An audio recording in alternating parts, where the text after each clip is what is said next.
There was only one scene that I cut in the first half of the film. That was a scene where we saw him at home.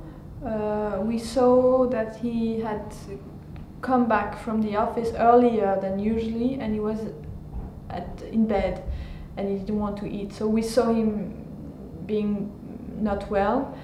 But I cut it because there was another scene close to this one where we see him having a nap in the office, and I thought I didn't need both scenes. I thought one was enough, but it's not like I cut. I mean, this scene is an exception, but otherwise all the scenes are in the film, and that's how I wrote the film, and that's how I wanted the film to be, because it has to do with the inspiration of the film.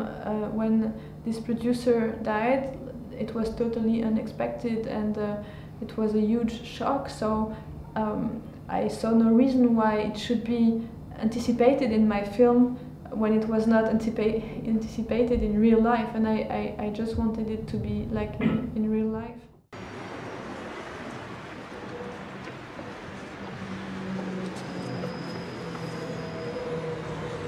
J'y arrive plus, c'est fini. Comment ça, c'est fini? C'est un échec. C'est un échec financier. Mais regarde le chemin incroyable que tu as parcouru. Regarde toutes les œuvres qui existent grâce à toi, tous les metteurs en scène que tu as fait connaître et qui te sont reconnaissants. Tout le monde a des griefs contre moi. C'est pas vrai. Et puis, ça n'a pas d'importance. Viens.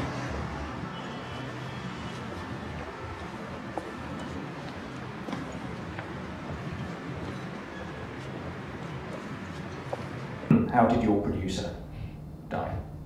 He hung himself in his office, and that's not like this in my film.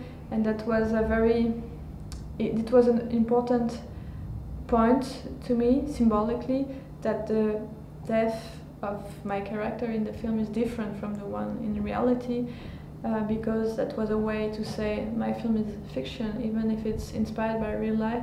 I want it to be a fiction, and I don't want to imitate some aspects, the most sordid aspects of what really happened. I want to free myself to a certain point from reality. So I mean, it's inspired by him, but it's not a biopic at all. And all the personal life that is portrayed in the film is also totally freely written. I had no idea how Humbert Bazon's personal life was like when I wrote the film. How long did it take you to shoot the film? It was a long shooting, actually. It took like long for France, long for French independent films. At least I don't know for American or English films, but it was more than 2 months, and the film was largely under-financed, but like all the French independent films, so it's very usual. But I was very lucky that my producers are very sensitive and very respectful to the filmmakers that they produce, so I could make almost as many shots as I wanted, and because I do a lot of shots. So.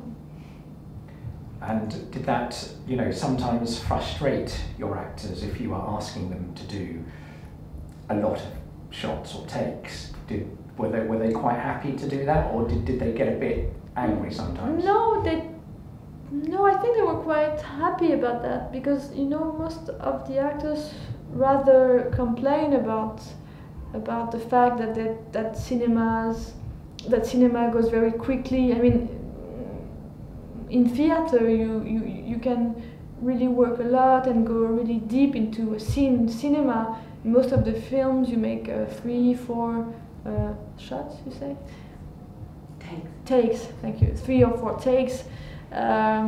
So in general, not all of them, but in general, actors are rather happy when you give them a chance to really work a scene and to go as far as you can. How did you actually go about choosing your cast? Actually, it's a different story each time.